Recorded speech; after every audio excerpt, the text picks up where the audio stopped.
नमस्कार, स्वागत है आपका न्यूज 24 के डिजिटल प्लेटफॉर्म पे और आप देख रहे हैं दिव्या की पाठशाला। और आज हम एक बेहद खास प्रोग्राम लाए हैं, एमबीए यानी कॉर्पोरेट जगत। कॉर्पोरेट जगत में हर छात्र अपना करियर बनाना चाहता है, हर कोई चाहता है कि वो उच्च आसीन पदों पर जॉब उसे मिले और वो हैंडसम सैलरी जो है वो कॉर्पोरेट वर्ल्ड में कमा सके। लेकिन इसके लिए आपको क्या करना होगा? उसके लिए आपको करना होगा MBA यानी मास्टर्स ऑफ बिजनेस एडमिनिस्ट्रेशन। अब MBA कहां से करें, यह बहुत बड़ी चुनौती होती है। यूं तो देश भर में बहुत से इंस्टीट्यूट्स हैं, लेकिन हर बार हम यही बात कहते हैं कि क्या करना है और कहां से करना है, यह बहुत ज्यादा इंपॉर्टेंट होता है। IIT का नाम तो आपने सुना होगा। IIT के कंपैरेटिवली ही है IIM यानी इंडियन इंस्टीट्यूट ऑफ मैनेजमेंट, भारतीय प्रबंधन संस्थान। IIM जो है वो हर साल कैट की परीक्षा का आयोजन करता है और इस बार कैट की परीक्षा है 26 नवंबर को। और इस वक्त मेरे साथ हैं एक बेहद खास मेहमान, हरिवंश चतुर्वेदी जी। हरिवंश चतुर्वेदी जी डायरेक्टर हैं Birla institute of management technology के। सर बहुत बहुत स्वागत है आपका न्यूज 24 में। और सर सबसे पहला सवाल, कैट की परीक्षा 26 नवंबर को है। सबसे पहला कि कैट की परीक्षा को क्रैक करना कितना जरूरी है और IIM IIT से कैसे अलग है और टफ है? देखिए, IITs में तो इंजीनियरिंग की पढ़ाई होती है बेसिकली, लेकिन वहां भी कुछ IITs में MBA प्रोग्राम भी चलते हैं। लेकिन मैनेजमेंट एजुकेशन के सबसे बड़े प्रीमियर इंस्टीट्यूशंस IIMs हैं। प्राइवेट सेक्टर के भी कुछ इंस्टीट्यूट उनसे टक्कर लेते हैं और कंपटीशन करते हैं। तो IIMs are mainly for providing education in management. MBA जो है वो कोर्स मुख्य रूप से प्रबंध की शिक्षा के लिए है।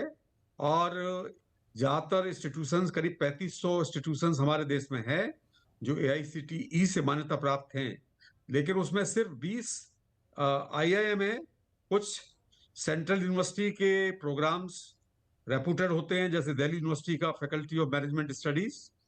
और इसके अलावा 300 PGDM इंस्टीट्यूशंस भी हैं जो MBA डिग्री नहीं देते हैं, लेकिन उस डिग्री की भी मार्केट में रिक्रूटर्स में उतनी ही वैल्यू है जितनी की MBA की होती है। ऑफ कोर्स MBA भी प्रेस्टिजियस इंस्टीट्यूशंस जो टॉप 200 300 हमारे देश में है, उनकी मार्केट में डिमांड है। बाकी जो बॉटम पर 2-2,500 हैं, उनकी डिमांड अपेक्षाकृत कम है।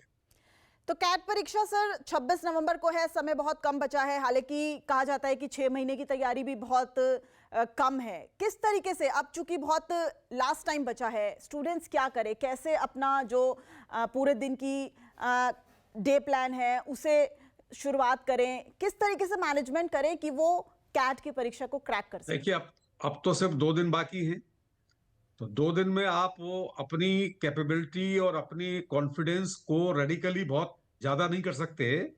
जो कुछ आपने किया पिछले 6 महीने में, क्योंकि इसका रजिस्ट्रेशन हो जाता है, काफी पहले हो जाता है, और आपको समय मिला तैयारी के लिए, और लोग 1 साल की भी तैयारी करते हैं। तो इसमें जो सबसे बड़ी जो इम्पोर्टेंस चीज है कि लोगों को अपने तैयारी को रिफ्रेश करना चाहिए। और ये नहीं सोचना चाहिए कि 2 दिन में हम जमीन आसमान एक कर देंगे। आपने जो कुछ सीखा है उसी को और बेटर करिए। फॉर्मूलों को आप अपने अच्छे ढंग से चेक करिए कि आपको याद है कि नहीं, और स्ट्रेटेजी बनाइए। क्योंकि ये 66 सवाल जरूर होते हैं पेपर में, टेस्ट पेपर में, लेकिन उसमें स्ट्रेटाइज करना बहुत जरूरी है कि आप रणनीति बनाइए कि आप उन्हीं क्वेश्चंस को अटेम्प्ट करें जिन पर आपको कॉन्फिडेंस है। और स्टार्टिंग में आप इजी क्वेश्चंस को लें। हर विद्यार्थी ये बात जानता है कि जो टफ क्वेश्चन है उसको लास्ट में करना चाहिए। और क्वेश्चन को, पेपर को सॉल्व करने की शुरुआत करने से पहले एक बार आप पेपर को पूरी नजर से पढ़ लें और उसके बाद में निशान लगाएं कि आपको किन क्वेश्चंस को पहले अटेम्प्ट करना है। नेगेटिव मार्किंग भी होती है इसमें नेगेटिव मार्किंग भी होती है, और सेक्शनल कट ऑफ भी मांगते हैं बहुत से इंस्टीट्यूट। तो मैं समझता हूं कि ये 2 दिन कंसेंट्रेशन के लिए, फोकस के लिए और स्ट्रेटेजी बनाने के लिए बहुत इंपॉर्टेंट है। अच्छा, अगर इसके सिलेबस की बात करें तो क्या कुछ सिलेबस आ सकता है? कौन से ऐसे सब्जेक्ट्स हैं जिन पे छात्र फोकस कर सकते हैं? बहुत ही अच्छी बात आपने बताई कि ये समय रिवीजन के लिए रखना है, लेकिन जो एक वो एंजाइटी होती है इस वक्त, क्योंकि महज 2 दिन बचे हैं, ऐसे में बहुत ज़्यादा एंग्जाइटी होगी, डिप्रेशन होगा, कैसे होगा क्या नहीं, उन सब से कैसे छुटकारा पाया जाए और कौन से जो सब्जेक्ट्स हैं वो इसमें कवर होते हैं? देखिए, वो तो स्टूडेंट को सबको मालूम है, उसमें कई सेक्शंस हैं जो कंप्रिहेंशन को, numerical ability, reasoning ability, logic sense, इन सब का टेस्ट होता है। ये इसमें कोई जनरल नॉलेज के सवाल नहीं होते, इसमें कोई सब्जेक्ट के सवाल नहीं होते। इसमें ये देखा जाता है कि जो एमबीए करने जा रहा है उसके पास में कम्युनिकेशन है कि नहीं। और मैनेजमेंट की भाषा अंग्रेजी है हमारे देश में और दुनिया में। और हालांकि सरकार की तरफ से यह भी सुझाव दिया गया है कि मातृभाषा माध्यम से भी पढ़ाई होनी चाहिए, तो उसमें समय लगेगा, धीरे धीरे ही होगा, एकदम से तो नहीं हो सकता। लेकिन अभी रियलिटी है कि the medium of instruction in all management institute is English, not only in India, world wide. तो हम विद्यार्थियों को सलाह देंगे कि आप 2 दिन में आप अपनी हेल्थ को, मेंटल कंसंट्रेशन को और फोकस को ध्यान में रखें और अपने फॉर्मूलों को जो तैयारी कर चुके हैं उसको रिवाइज करिए। नई चीजों को सीखने की कोशिश मत करिए, क्योंकि कॉन्फिडेंस बनता है लगातार प्रैक्टिस करने से, मॉक टेस्ट देने से।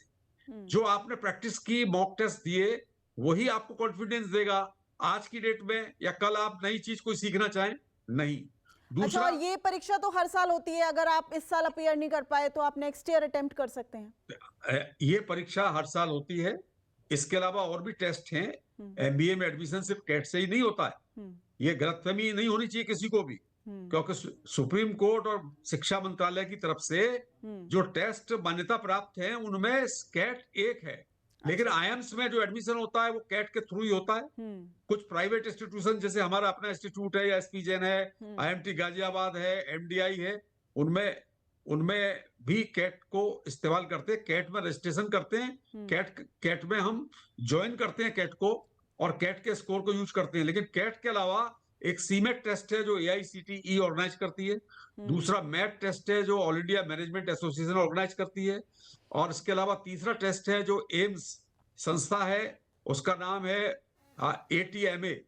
तो ये इस तरह से 5, इसके अलावा जीमैट है जो एक ग्लोबल टेस्ट है। तो ये सारे टेस्ट कुल मिला के एलिजिबल हैं, आप इनमें से किसी एक टेस्ट को दे सकते हैं। लेकिन जो आईआईएम है इसे one of the finest institute कहा जाए इंडिया में।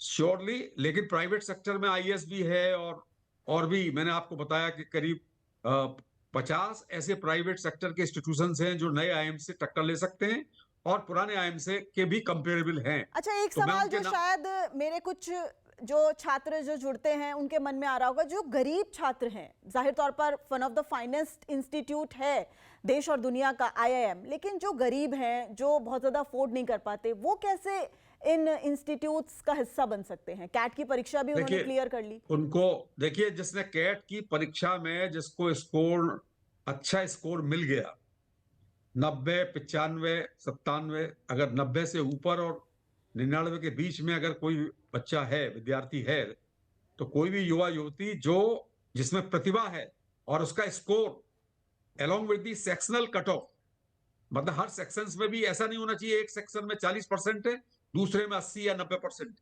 एक कंसिस्टेंसी होनी चाहिए, जितने भी सेक्शंस हैं उनमें सभी में एक समरसता होनी चाहिए, कंसिस्टेंसी होनी चाहिए। लेकिन जहां तक फाइनेंशियल उसकी बात है, ये कोई बड़ी बात नहीं है, मुश्किल जरूर लगता है, लेकिन सभी अच्छे इंस्टीट्यूट स्कॉलरशिप देते हैं, और उनके अलावा भी बहुत सारे ट्रस्ट हैं जो कि स्कॉलरशिप देते हैं। अजीम प्रेमजी फाउंडेशन है या और फाउंडेशंस हैं जो गरीब बच्चों को, प्रतिभाशाली बच्चों को स्कॉलरशिप देते हैं, और प्रतिभाशाली बच्चों को विदेश भी पढ़कर लोग आते हैं। तो और इसके अलावा जो रिजर्व कैटेगरी के बच्चे हैं उनकी फीस आमतौर पर रियायती फीस होती है।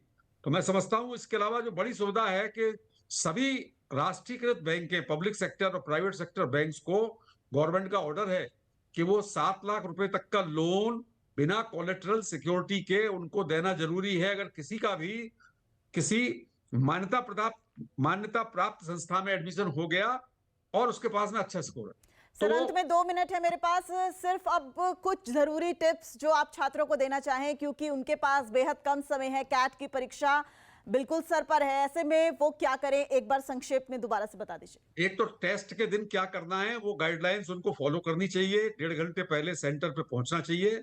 ये टेस्ट 3 शिफ्ट में हो रहा है, और अपना आधार कार्ड और एडमिट कार्ड दोनों लेकर जाएं, और वहां पर 15 मिनट पहले तक एंट्री मिलेगी। टेस्ट शुरू होने की 3 शिफ्ट हैं रोजाना, उस दिन संडे के दिन। तो 3 शिफ्ट में जो टाइम दिया गया है, उसी शिफ्ट में आपकी परीक्षा होगी। 15 मिनट जब बच जाएंगे तो वो एंट्री बंद हो जाएगी। और उसके अलावा जो गाइडलाइंस उसमें दी हुई है एडमिट कार्ड में, उनको फॉलो करना है कि आप कोई इलेक्ट्रॉनिक गैजेट नहीं ले जाएंगे, आप मेहंदी, लड़कियां मेहंदी लगा लें, बहुत सारी चीजों पर रोक टोक है। और उन गाइडलाइंस को पालन करना जरूरी है। दूसरे, अपने साइकोलॉजिकल बैलेंस को, मेंटल पीस को मैनेज करना बहुत जरूरी है। आप अगर हड़बड़ा गए और पैनिक में आ गए कि क्या होगा और मेरी समझ में कुछ नहीं आ रहा है, तो ब्लैंक भी हो जाते हैं बहुत सारे स्टूडेंट्स। तो गरीब बच्चे हों चाहे मध्य वर्ग के बच्चे हों, सभी के लिए, प्रतिभाशाली बच्चों के लिए द्वार तो खुले होते हैं।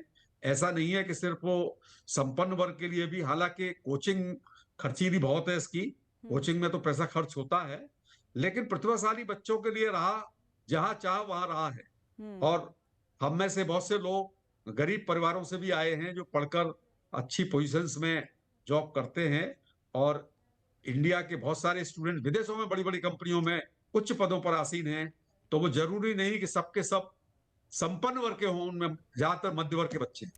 शुक्रिया सर आपका बहुत बहुत। आपने हमारे तमाम जो न्यूज़ 24 के डिजिटल प्लेटफॉर्म से जुड़ते हैं उन तमाम छात्रों को आज एक ऐसे टिप्स दिए हैं जो कैट की परीक्षा को जरूर क्रैक कर पाएंगे। बहुत बहुत शुक्रिया डॉक्टर हरिवंश चतुर्वेदी जी का। और जाहिर तौर पर देखिए, इस बार 3 लाख से ज्यादा आवेदन हुए हैं, रिकॉर्ड तोड़ पंजीकरण हुआ है कैट की परीक्षा में। लेकिन 3,30,000 लोगों ने रजिस्ट्रेशन कराया है। 3,30,000 ने, और सीट्स हैं केवल 20,000। लेकिन अपने मनोबल को कम नहीं करना है, व्यायाम करिए, अच्छा आहार लीजिए और अपने जो मस्तिष्क है उससे कूल डाउन रखिए। बिल्कुल कूल डाउन होके अपना पेपर दीजिए और जरूर सफलता हाथ लगेगी। फिलहाल अभी इस चर्चा को विराम देते हैं, लेकिन दिव्या की पाठशाला में कुछ और विषयों के साथ जरूर जुड़ेंगे।